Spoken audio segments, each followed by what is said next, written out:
আসসালামু আলাইকুম। আন্তর্জাতিক বার্তা চ্যানেলে আপনাকে স্বাগত। শুরুতেই জানিয়ে দিব শিরোনাম। যুক্তরাষ্ট্রের শান্তি প্রস্তাবে জেলেনস্কি সম্মত নন, ট্রাম্প। আরও জানিয়ে দিব অস্ট্রেলিয়ায় দাবানলে ৪০টি বাড়ি পুড়ে ছাই, দমকল কর্মী নিহত। এরপর জানিয়ে দেওয়া হবে পাকিস্তান আফগানিস্তানের ২০ কোটি ডলারের ওষুধ বাণিজ্য হুমকিতে।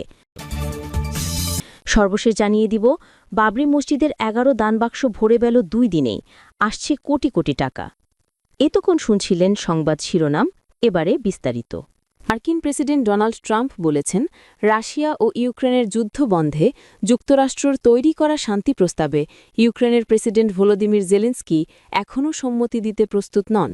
রবিবার রাতে ফ্লোরিডায় ওয়াশিংটন ও কিয়েভের মধ্যে ৩ দিনের বৈঠক শেষে তিনি এই মন্তব্য করেন। খবর দ্য গার্ডিয়ানের। ট্রাম্প বলেন, আমি একটু হতাশ যে প্রেসিডেন্ট জেলেনস্কি এখনও প্রস্তাবটি পড়েননি। কয়েক ঘণ্টা আগেও তিনি তা পড়েননি। তার লোকজন প্রস্তাবটি পছন্দ করেছে, কিন্তু তিনি এখনও করেননি। যুক্তরাষ্ট্র ও ইউক্রেনের কর্মকর্তাদের মধ্যে কয়েকদিনের আলোচনা শনিবার শেষ হলেও সুস্পষ্ট কোনো অগ্রগতি হয়নি। তবে জেলেনস্কি আলোচনাকে গঠনমূলক যদিও সহজ নয় বলে মন্তব্য করেন।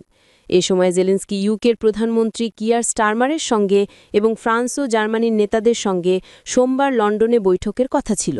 এসব বৈঠকে যুক্তরাষ্ট্র ইউক্রেন চলমান আলোচনা নিয়েই মূলত সংলাপ হওয়ার কথা। কিয়ার স্টারমার বারবার জোর দিয়ে বলেছেন, ইউক্রেনের ভবিষ্যৎ নির্ধারণ করবে ইউক্রেন নিজেই। ইউক্রেনের নিরাপত্তা নিশ্চিত করতে একটি ইউরোপীয় শান্তিরক্ষী বাহিনী গুরুত্বপূর্ণ ভূমিকা রাখবে। ট্রাম্প সমর্থিত গাজা যুদ্ধবিরতির পর যুক্তরাষ্ট্র ইউক্রেন ও রাশিয়ার মধ্যে একটি শান্তি চুক্তি সংগঠিত করতে কাজ করছে। মার্কিন কর্মকর্তারা দাবি করছেন, তারা একটি চূড়ান্ত সমঝোতার খুব কাছাকাছি পৌঁছে গেছেন। তবে ইউক্রেন ও রাশিয়া কোনো পক্ষই এখনও পর্যন্ত ট্রাম্পের আলোচক দলের তৈরি করা কাঠামোতে স্বাক্ষরের ব্যাপারে স্পষ্ট আগ্রহ দেখায়নি। রবিবারের বক্তব্যে ট্রাম্প বলেন, আমার মনে হয় রাশিয়া এই চুক্তি নিয়ে ঠিক আছে, কিন্তু আমি নিশ্চিত নই যে জেলেনস্কি এতে রাজি আছেন। তার লোকজন এটি পছন্দ করেছে, কিন্তু তিনি এখনও প্রস্তুত নন। এদিকে রাশিয়ার প্রেসিডেন্ট ভ্লাদিমির পুতিন এখনও হোয়াইট হাউসের এই পরিকল্পনার প্রতি প্রকাশ্যে সমর্থন জানাননি, বরং গত সপ্তাহে তিনি বলেছেন, ট্রাম্পের প্রস্তাবের কিছু দিক বাস্তবায়নযোগ্য নয়। মার্কিন দূত স্টিভ উইটকফ ও জারেড কুশনোর গত সপ্তাহে ক্রেমলিনে পুতিনের সঙ্গে বৈঠক করলেও কোনো স্পষ্ট অগ্রগতি অর্জিত হয়নি। অস্ট্রেলিয়ার ২ অঙ্গরাজ্যে ছড়িয়ে পড়া ভয়াবহ দাবানলে অন্তত ৪০টি বাড়ি পুড়ে ছাই হয়ে গেছে। এদিকে নিউ সাউথ ওয়েলসে আগুন নেভানোর সময় ফায়ার সার্ভিসের এক কর্মী নিহত হয়েছেন বলে জানা গেছে। স্থানীয় ফায়ার সার্ভিসের কমিশনার ট্রেন্ট কার্টিন জানান, নিউ সাউথ ওয়েলস অঙ্গরাজ্যের বুলাহোটেলা শহরের কাছে রোববার ৭ ডিসেম্বর রাতে আগুন নেভানোর সময় ৫৯ বছর বয়সী ওই ফায়ার ফাইটারের ওপর গাছ ভেঙে পড়লে তিনি গুরুতর আহত হন, তবে তাকে চিকিৎসা দিয়েও বাঁচানো যায়নি। রোববারে লাগা ওই আগুনে ৩,৫০০ হেক্টর বনভূমি এবং ৪টি বাড়ি পুড়ে গেছে। কার্টিন বলেন, দাবানল নিয়ন্ত্রণে আনতে ফায়ার সার্ভিস কর্মীরা আরও কয়েকদিন কাজ চালিয়ে যেতে হবে বলে ধারণা করা হচ্ছে। অন্যদিকে স্থানীয় সময় সোমবার নিউ সাউথ ওয়েলসের ৫২টি স্থানে দাবানল জ্বলছিল, যার ৯টি নিয়ন্ত্রণের বাইরে চলে গেছে। রোববার এই অঙ্গরাজ্যে মোট ২০টি বাড়ি পুড়ে গেছে বলে জানান কার্টিন। এছাড়া দ্বীপ অঙ্গরাজ্য তাসমানিয়ার উপকূলীয় এলাকা ডলফিন স্যান্ডসে দাবানলে ১৯টি বাড়ি পুড়ে গেছে বলে জানিয়েছেন স্থানীয় সরকার কর্মকর্তা ডিক শ। তিনি জানান, সোমবার পর্যন্ত আগুন নিয়ন্ত্রণে এলেও ওই এলাকার প্রধান সড়কটি বন্ধ রয়েছে এবং এখনও বাসিন্দাদের ঘরে ফেরার মতো নিরাপদ পরিবেশ তৈরি হয়নি। প্রতিবেদনে বলা হয়েছে, সীমান্ত পারাপার বন্ধ থাকায় পাকিস্তানের প্রায় $২০০ মিলিয়ন ওষুধ রপ্তানি কার্যত থমকে গেছে। এতে দুই দেশের বাণিজ্য প্রায় স্থবির হয়ে পড়েছে।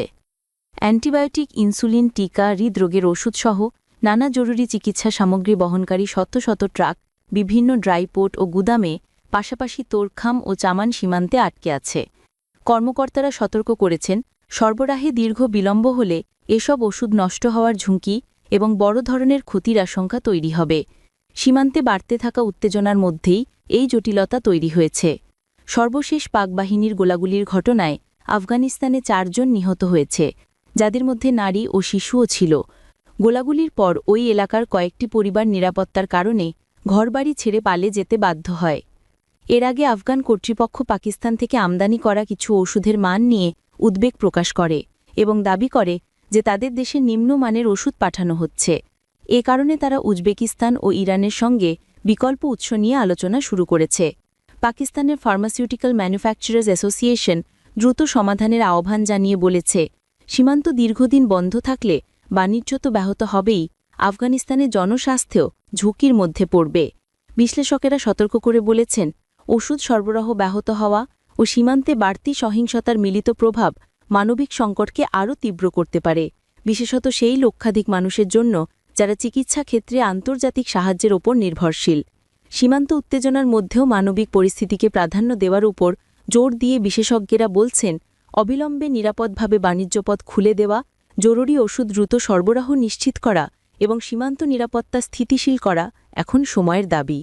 কলকাতার রাজনীতিবিদ হুমায়ুন কবিরের প্রস্তাবিত বাবরি মসজিদের জন্য দানের ঢল নেমেছে।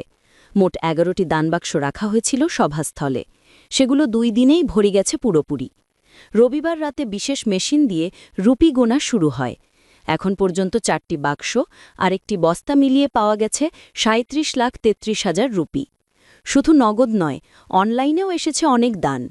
কিউআর কোড স্ক্যান করে এখন পর্যন্ত এসেছে ৯৪ লাখ রুপি। তৃণমূল কংগ্রেস হুমায়ুনকে ইতোমধ্যে দল থেকে বরখাস্ত করেছে। ৬ ডিসেম্বর তিনি বেলডাঙ্গায় বাবরি মসজিদের ভিত্তিপ্রস্তর স্থাপন করেন। ওই সভায় ব্যাপক ভিড় হয়েছিল।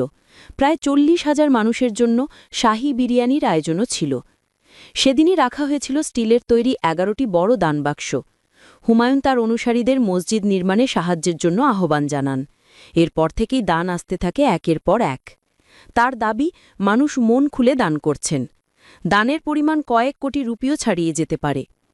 রবিবার সন্ধে ৭টা থেকে রাত ১২টা পর্যন্ত রুপি গোনা হয়। সোমবার বিকেল ৫টা থেকে বাকি ৭টি দানবাক্স খোলা হবে।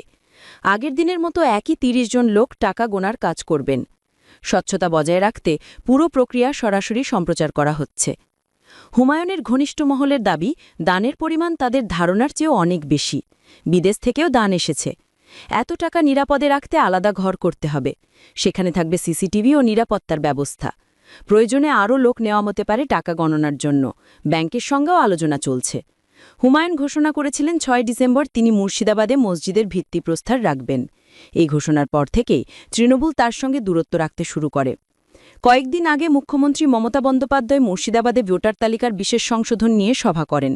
হুমায়ুন সেখানে গেলে সেদিনই জানানো হয় তিনি বরখাস্ত হয়েছেন। ক্ষুব্ধ হুমায়ুন সভাস্থল ছাড়েন এবং জানান ২২ ডিসেম্বর নতুন দল করবেন। তিনি বলেন, বেলডাঙ্গায় মসজিদ তিনি বানিয়েই ছাড়বেন। তার নতুন দল রাজ্যের আসন্ন নির্বাচনে ১৩৫ আসনে লড়বে।